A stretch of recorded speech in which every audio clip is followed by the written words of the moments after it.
وأصلي وأسلم على رسوله الكريم أما بعد فأعوذ بالله السميع العليم من الشيطان الرجيم من همزه ونفخه ونفثه بسم الله الرحمن الرحيم فما لكم في المنافقين فئتين والله أركسهم بما كسبوا أتريدون أن تهدوا من أضل الله ومن يضلل الله فلن تجد له سبيلا ودوا لو تكفرون كما كفروا فتكونون سواء فلا تتخذوا منهم أولياء حتى يهاجروا في سبيل الله فإن تولوا فخذوهم واقتلوهم حيث وجدتموهم ولا تتخذوا منهم وليا ولا نصيرا وقال الله تبارك وتعالى في مقام آخر إنما وليكم الله ورسوله والذين آمنوا الذين يقيمون الصلاة ويؤتون الزكاة وهم راكعون ومن يتول الله ورسوله والذين آمنوا فإن حزب الله هم الغالبون۔ سورہ نساء کل چل رہی تھی جس میں اللہ رب العالمین نے عورتوں کے بہت سارے مسائل بیان فرمائے۔ سورہ نساء بڑی اہم سورت ہے جس کے اندر اللہ رب العالمین نے کم از کم 4 مضامین بیان فرمائے ہیں۔ ایک تو عورتوں کے احکام و مسائل ہیں، وراثت کے اندر عورتوں کو بھی اللہ تعالیٰ نے حصہ دار رکھا ہے، یہ مسئلہ بڑی وضاحت کے ساتھ بیان ہوا ہے۔ اور سورہ نساء کے اندر جنگ احد اور جنگ بدر کا بھی کچھ ذکر آیا ہے، جہاد کا ذکر۔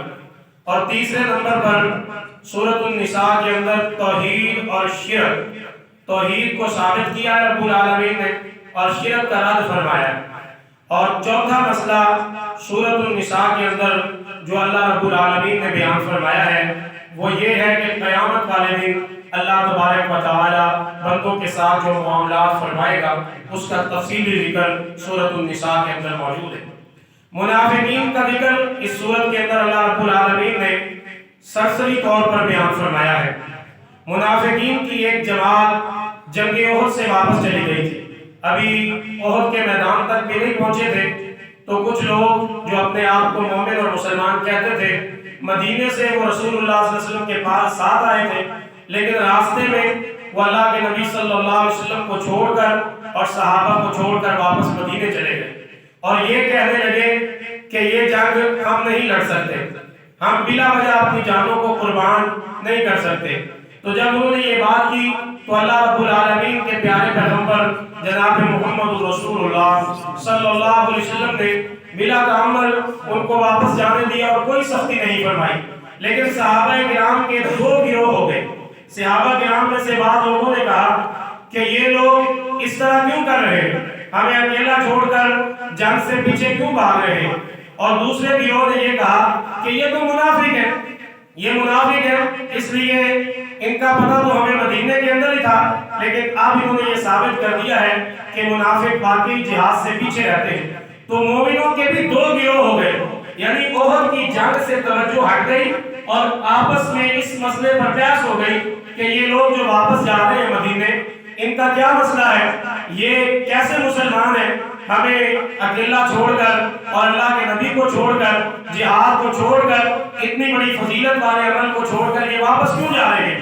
تو اللہ تعالیٰ نے اس کا نقشہ کھینچتے ہوئے، کیونکہ یہ واقعہ بڑا اہم تھا اور یہیں سے اللہ تعالیٰ نے پہچان کروا دی تھی دونوں گروہوں کی، مومن اور مسلمان کی بھی اور منافقین کی بھی اللہ تعالیٰ نے اس واقعہ سے پہچان کروا دی تھی۔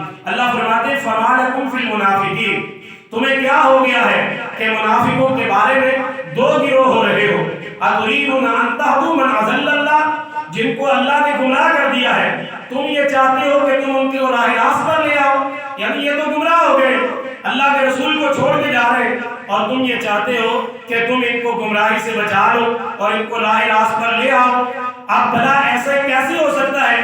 من اضل اللہ ومن یضلل اللہ فلن تجد له سبیلا، جس کو اللہ خود گمراہ کر دے اس کو کوئی کیسے راہ راست پر لا سکتا ہے۔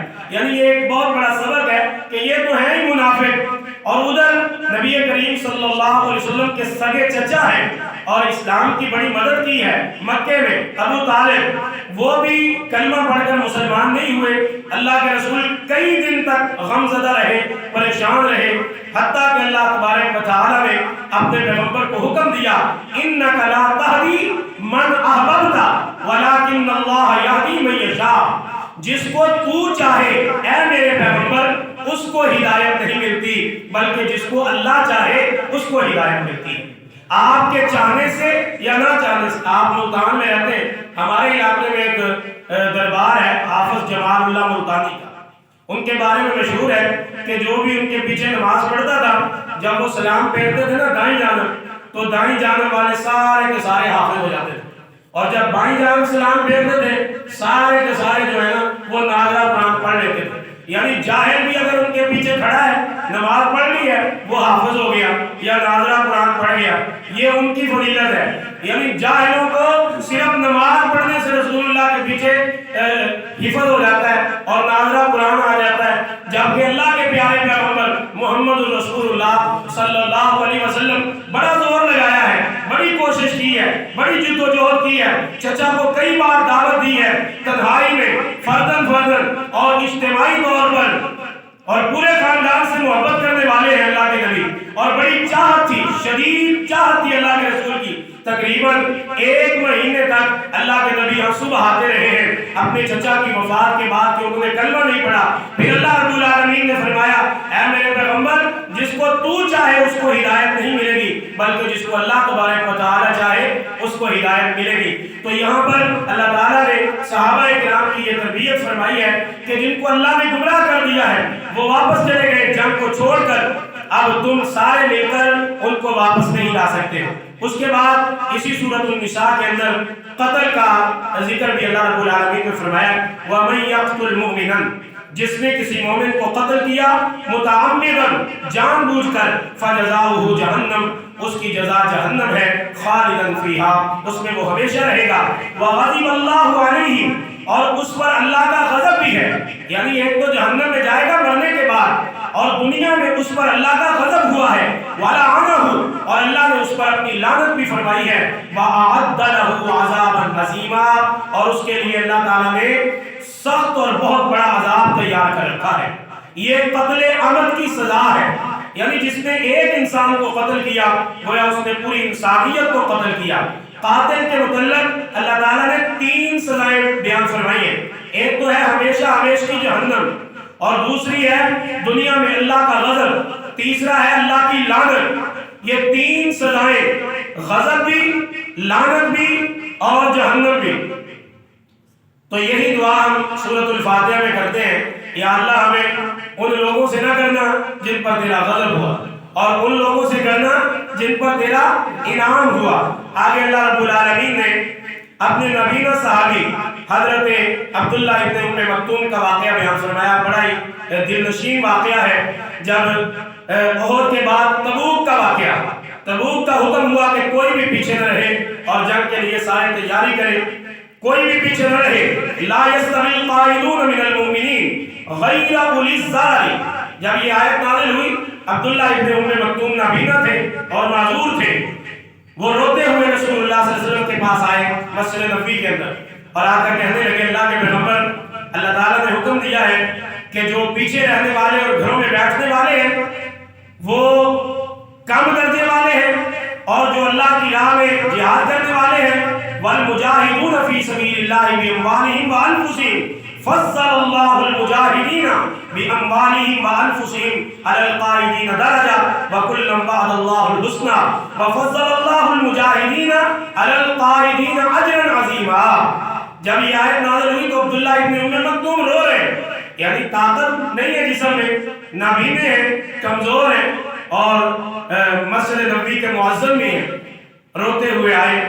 تو جب وہ اپنا عذر پیش کر رہے ہیں، ادھر عبداللہ ابن ام مکتوم اپنا عذر پیش کر رہے ہیں، اور ادھر اللہ تعالیٰ قرآن مجید کی آیت نازل فرما کے معذور لوگوں کو استثناء دے رہا ہے۔ اللہ فرماتے ہیں غیر اولی الضرر والمجاہدون فی سبیل اللہ، کہ جو بغیر مجبوری کے گھروں میں بیٹھے ہیں وہ نکمے ہیں، جن کو کوئی عذر ہے، کوئی مجبوری ہے، جس طرح عبداللہ ابن ام مکتوم نابینا ہے، تو ان کے لیے کوئی حرج نہیں ہے۔ اللہ تعالیٰ گھروں میں بیٹھنے پر بھی ان کو مجاہدین کے برابر اجر عطا فرمائے۔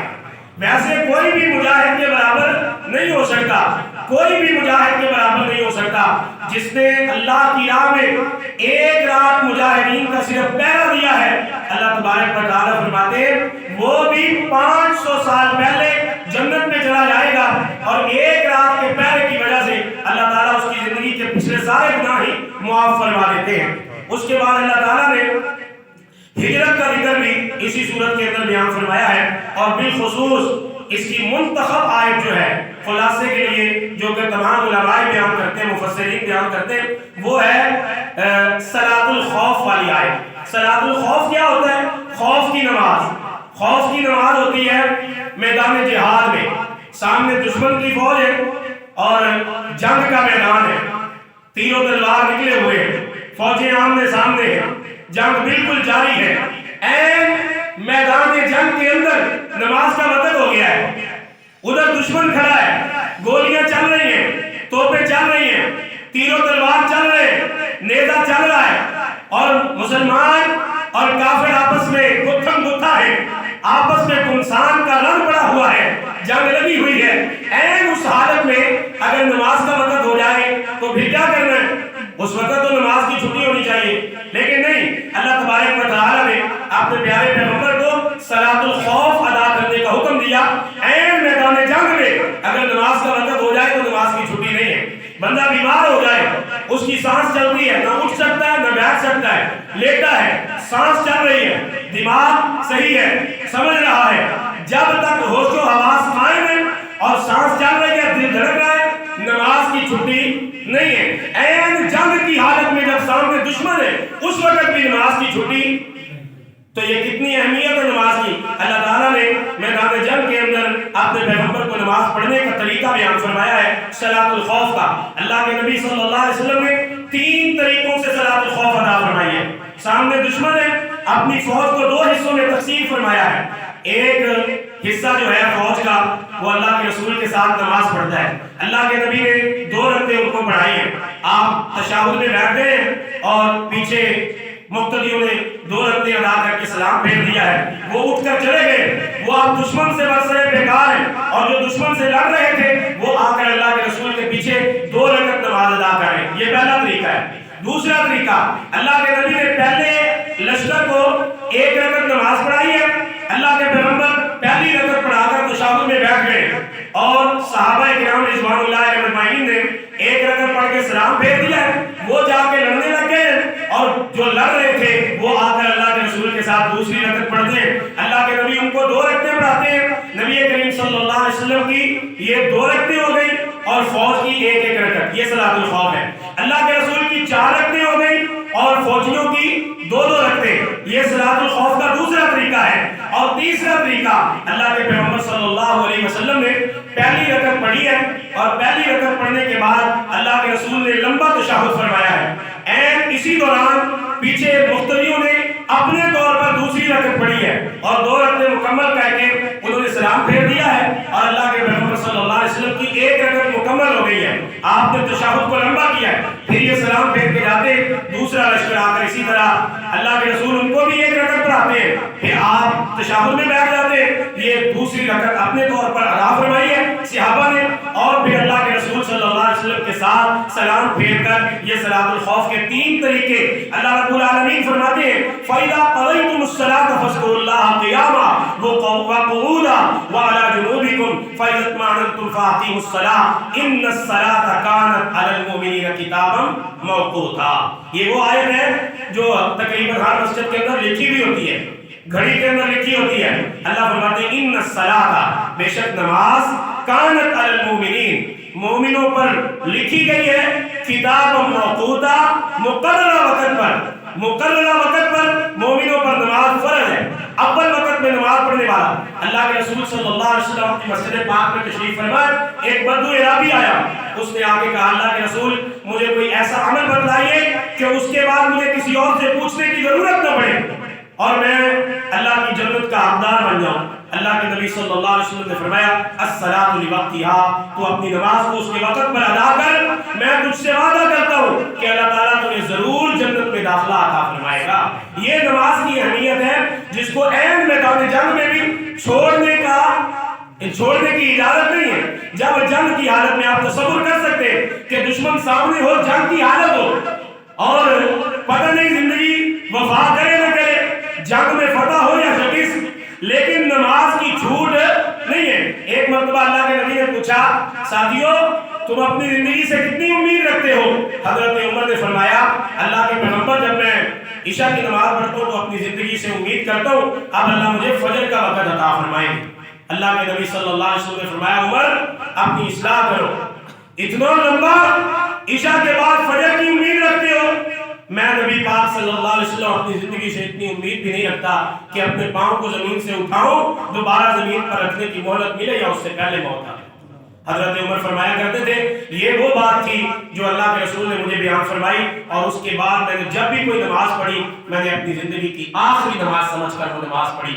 جب بندہ اس صورت میں نمازی بن جائے گا کہ ہر نماز کے لیے کھڑا ہے اور اس کے ذہن میں دل و دماغ میں یہ تصور ہے کہ پتہ نہیں پھر زندگی موقع دے یا نہ دے، زندگی وفا کرے نہ کرے، یہ میری زندگی کی آخری نماز ہے۔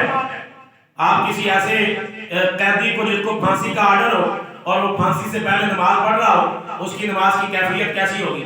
تو مومن کی بھی یہی کیفیت ہونی چاہیے۔ اب سورۃ النساء 5ویں پارے کی آخری آیت، یہ آیت بھی بڑی مومنین کے لیے تسلی اور تشفی ہے۔ جب بھی میں یہ آیت پڑھتا ہوں تو مجھے اس آیت کے ساتھ بڑی تسلی ملتی ہے۔ اللہ رب العالمین اپنے بندوں سے سوال کر رہے ہیں، فرمایا ما یفعل اللہ، ما یفعل اللہ، کیا کرے گا اللہ بعذابکم، تمہیں عذاب کر کے۔ اللہ پاک اپنے بندوں سے کہہ رہا ہے ما یفعل اللہ بعذابکم، اللہ تمہیں عذاب کر کے کیا کرے گا؟ ان شکرتم و آمنتم، اگر تم شکر گزار بن جاؤ اور ایماندار بن جاؤ، وَكَانَ اللَّهُ شَاكِرًا عَلِيمًا، اللہ تعالیٰ کی ذات بڑی قدردان ہے، علم والی۔ جب بندے کی نیت نیک ہو، وہ صاحب ایمان ہو، اور شکر کا معنی یہاں پر مفسرین نے لکھا ہے کہ شکر کا معنی اللہ کے احکام کی بجا آوری، اللہ کے احکام کی بجا آوری اللہ کا شکر ہے۔ جب بندہ اللہ کا شکر کرنے والا ہو، اللہ کے احکام کی بجا آوری کرنے والا ہو اور ایمان والا ہو، پھر اللہ کو کیا پڑی ہے کہ اللہ اپنے بندوں کو عذاب دے؟ اللہ عذاب ایسے ہی نہیں دے دیتا، اللہ عذاب دے کر خوش نہیں ہوتا، اللہ تعالیٰ معاف کر کے خوش ہوتا ہے۔ اس لیے اس نے بہت سارے بہانے بنائے معافیوں کے۔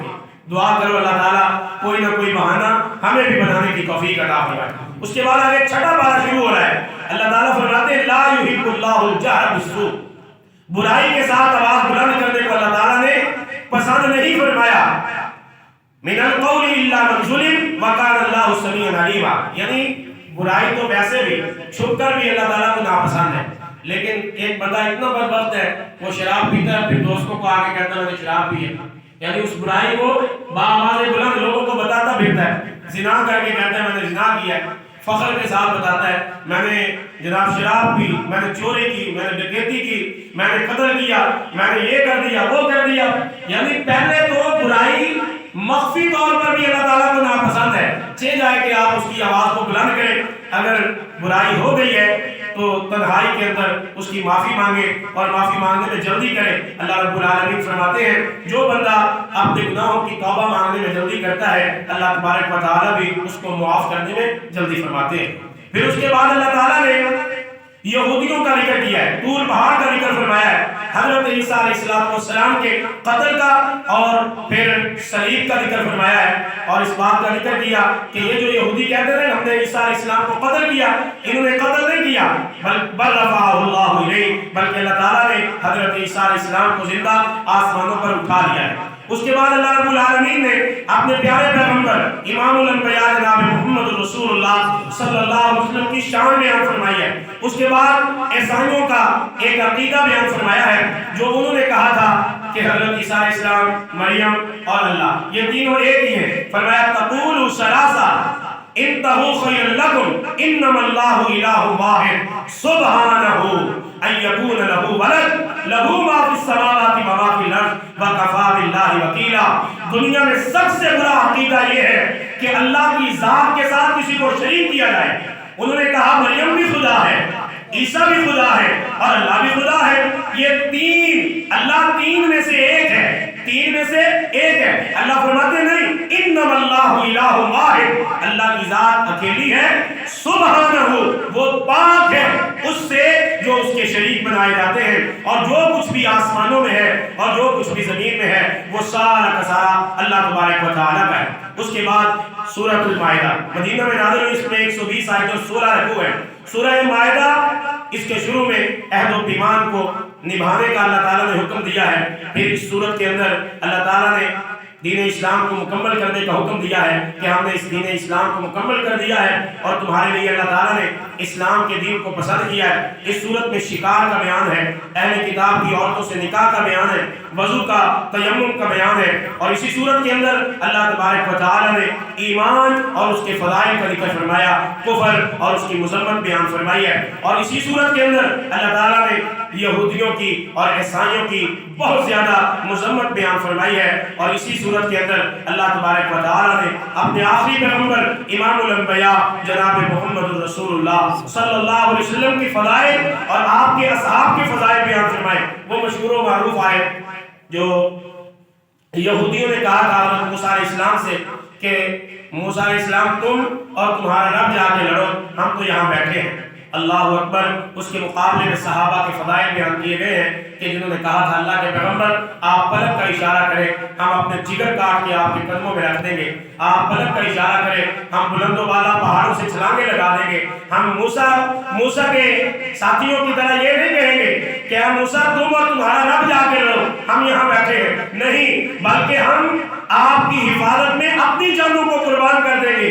یہ نبی صلی اللہ علیہ وسلم کے صحابہ کے فضائل یہاں پر بیان ہوئے۔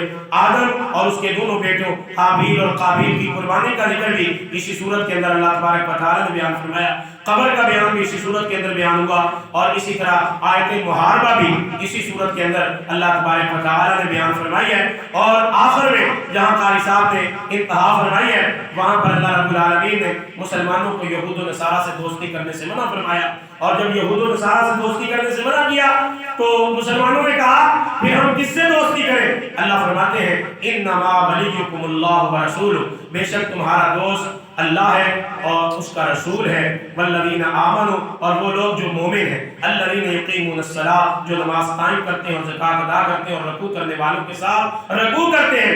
یعنی تمہاری دوستی ہونی چاہیے اللہ کے ساتھ، اس کے رسول کے ساتھ، اہل ایمان کے ساتھ، نمازیوں کے ساتھ، زکوٰۃ دینے والوں کے ساتھ، اور باجماعت رکوع کرنے والوں کے ساتھ رکوع کرنے والے، یہ سارے تمہارے دوست ہیں۔ وَمَن يَتَوَلَّ اللَّهَ، اور جو شخص اپنا منہ پھیر لیتا ہے اللہ سے اور اس کے رسول سے، والذین آمنوا، اور ان لوگوں سے جو ایمان لائے، فإن حزب اللہ هم الغالبون، پس بے شک اللہ تعالیٰ اللہ اپنی جماعت کو غالب کرے گا۔ اللہ کی جماعت وہ ہے جو اللہ سے دوستی کرتی ہے، یہود و نصارہ سے دوستی نہیں کرتی، اللہ کے رسول سے دوستی کرتی ہے۔ اللہ اور اس کے رسول کی دوستی کا مطلب ہے اللہ اور اس کے رسول کی اطاعت اور فرما برداری کی جائے۔ اللہ تبارک و تعالیٰ سے دعا ہے اللہ پاک میں قرآن مجید کو سمجھنے کی، اس کے مطابق اپنی زندگی اور اپنی زندگی کا ہر عمل بنانے کی توفیق نصیب فرمائے۔ وآخر دعوانا ان الحمد للہ رب العالمین۔